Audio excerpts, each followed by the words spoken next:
السلام عليكم ورحمة الله وبركاته. ازيكم حبايب قلب، عاملين ايه؟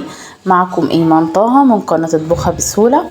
النهاردة هعمل معاكم السمك البولتي الكريسبي زي ما انتوا شايفين كده، واخد طبق كريسبي من بره ومقرمش ومستحيل يضطر منك، حتى لو فضل لتاني يوم مستحيل يضطر منك. واعرفك ازاي تعرفي السمك اذا كان صابح بتاع النهاردة ولا مبيت بقاله كذا يوم. ما تنسوش تصلوا على رسول الله عليه افضل الصلاه واتم السلام. ولو انتم مشتركتوش في القناه يا ريت تشتركوا في القناه وتفعلوا زر الجرس. بسم الله الرحمن الرحيم. معانا 1.5 كيلو من السمك. انا بفتحه من الظهر، بخلي اللي بينضف يفتحه لي من الظهر، ما بفتحوش من بطنه كده، بيبقى السمك كله مقرمش وطعمه حلو جدا. وبنضفه واحطه في محلول النقع. تعرفي السمك اذا كان صابح منين؟ من عين السمكة. عين السمكة هتبقى زي ما انتوا شايفين كده. تاني حاجة من جوه ما يكونش فيه صفار نهائي في السمكة. لو فيه صفار من المنطقة اللي جوه دي بعرف ان السمك ده مش صابح. تاني حاجة من الخياشيم بتاعته لو حمرا يبقى لسه برضو السمك ده صابح، بس هو ما شاء الله واضح من عينين السمكة ان هي لسه. النهارده معانا بقى الخلطه بتاعت السمك. معانا ليمونتين كبار و5 أو 6 فصوص من الثوم وقرنين من الفلفل الحامي. ده الخلطه دي انا بضربها في الخلاط في الكبه. عليهم التوابل معلقه صغيره من كل حاجه، بصل بودر، ثوم بودر، كمون، فلفل اسود، بابريكا، كركم، كزبره ناشفه. بس الكمون انا بحط معلقه كبيره من الكمون، نص معلقه صغيره من الملح. انا محطش ملح كتير لان انا اصلا ببقى غاسله السمك بملح، فبيبقى بالتالي السمك متبل. هضرب الحاجات دي في الكبه. انا على فكره زودت توم تاني، فانتوا لو حابين تزودوا توم تاني ياريت. بس بحط التتبيله على السمك من جوه كله ومن بره. لو السمك حجمه اكبر من كده ياريت تاخدي تعملي شقين في الظهر كده من ورا في السمكه، بس هو ده مفتوح من ظهره خلاص، مش محتاج ان احنا نفتح شقين ولا حاجه، لان هو كده بيبقى مستوي من بره ومن جوه. عارفين والله الخلطه دي جباره، ريحه السمك بيكون جايب اخر الشارع وانتي بتعمليه.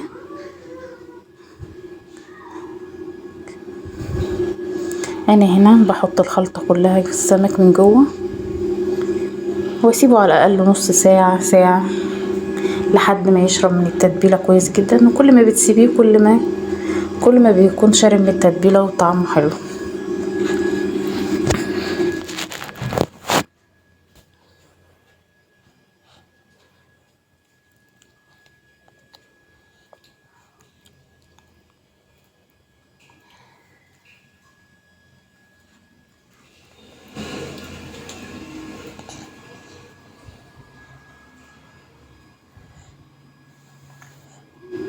هحط السمك فوق بعض زي ما انتوا شايفين كده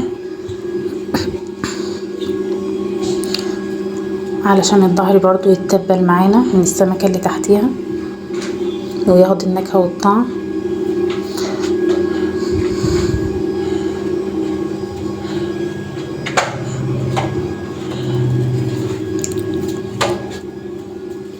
انا هنا بعد ما سيبته نص ساعة انا برجع احوش الخلطة دي، مش بحطها كلها، بحوش لانه ممكن بيتحرق من الثوم، بيتحرق على النار. فانت لو حابه سيبيها، لو حابه تحوشي الطبقه اللي من فوق دي اللي هي التتبيله، هو اصلا خلاص هو شرب من التتبيله فمش محتاج ان احنا نخلي فيه التتبيله تاني. انت ممكن كمان تعملي دقه للسمك، يعني تخلي شويه من التتبيله اللي احنا عملناهم دول، وبعد ما السمك يستوي ممكن نحطه من على الوش، بيكون ليه طعم تاني، بيودي السمك في حته تانية خالص. بس برضو ما نحطش كميه كبيره، نحط طبقه بسيطه جدا بعد ما يتحمر. لو انت مش حابه خلاص. دي بقى طبق الكريسبي اللي بنعمل بيها السمك، والله العظيم بجد تحفه. معانا 1/4 كيلو من الدقيق. انا بجيب الخلطه دي واخليها عندي بعمل بيها السمك على طول. بقى عبارة عن كل التوابل اللي حطيناها في السمك، بس على معلقة كبيرة كركم، معلقة كبيرة كركم، معلقة كبيرة توم باودر، معلقة كبيرة بصل باودر، فلفل اسود، معلقة كبيرة ملح، معلقة كبيرة بابريكا، معلقة كبيرة كزبرة، معلقة كبيرة 7 بهارات. بحط كل التوابل دي. ده بقى ايه اللي بيخلي السمك كريسبي ومستحيل يضطر منك. بحط 3 معالق كبار هرميين كده، معالق من خلطة الفيجيتار من مايوي الكريسبي. لو مش موجود عندك مايوي ممكن اي فيجيتار عادي. بنحط 3 معالق برضو مليانين كبار. بنخلط 3 معالق كبار هرميين من النشا. الخلطة دي على بعضيها. انا بحطش السمك في طبق، انا بحطه في الشنطة. انا باخد من الكمية دي على حسب استخدامي احطه في شنطة تاني، وعلى حسب استخدامي برضو اللي انا بستخدمه. يعني انا باخد مثلا ربع الكمية دي، ولو احتجت تاني برجع اضيف علشان الدقيق كله ما يتزفرش ويبوظ مننا. فالخلطة دي انا معتمداها على طول عندي. ساعة ما اجيب سمك تبقى موجودة عندي على طول ايه بستخدمها. ده انا خدت شوية من الدقيق في كيس تاني. انا بقى ما بحطش في طبق علشان ما يبهدلش الدنيا. انا هحط هنا طب ايه، هحط شوية من التوم هحطه في الدقيق، بعفره هنا بالدقيق كده بقى. مش بيبهدل مننا المطبخ ولا بيبهدل الرخامة اللي بنشتغل عليها، بيفضل المكان نظيف، وفي نفس الوقت السمكة بتتعفر حلو جدا بالدقيق.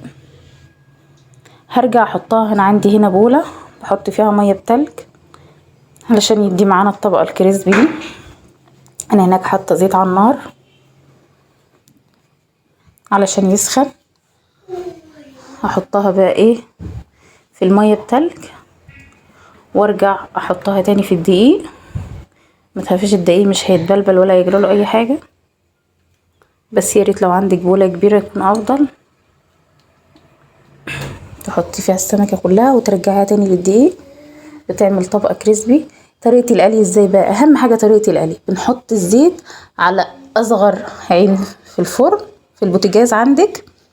نعلي النار. السمك البلطي على فكرة ما يحبش ان انت توطي النار، السمكة بتطرى وتبوظ مننا. بنفضل معليين عليه النار لحد ايه، لحد ما يستوي ونطلعه.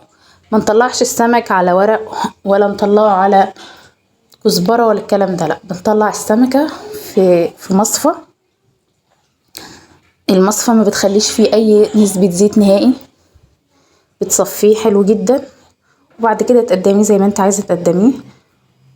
لو عملتيه قدام اي حد بالطريقة دي هيشرفك فعلا. زي ما انتوا شايفين كده ما شاء الله السمك واخد طبقة كريسبي من بره. بصي الطبقة دي يعني لو عملتيها بالطريقة دي هتحبي تاكلي الطبقة اللي بره دي عن السمك كمان، بتكون حلوة جدا. انا هنا اهو بعد ما حطيتها مرة كمان في الدقيق، هنا بعد ما حمرته اول واحدة زي اخر واحدة كله واخد نفس اللون واخد نفس القرمشة، مفيش سمكة اتحرقت مننا. لو حسيتي ان الزيت فيه شوائب وكده ممكن تصفي الزيت وتكبي الشوائب اللي فيه وترجعي تقلي عادي.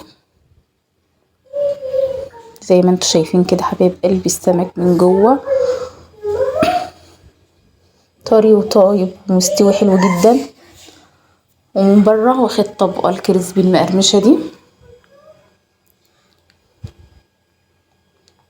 لو عايزه زي ما قلت لكم نخلي معلقه مثلا من الثوم اللي احنا حطيناه في الاول الخلطه بتاع التوابل، ونحطها من على الوش كده بعد ما يطلع. نحط حاجه بسيطه، حاجه بسيطه جدا،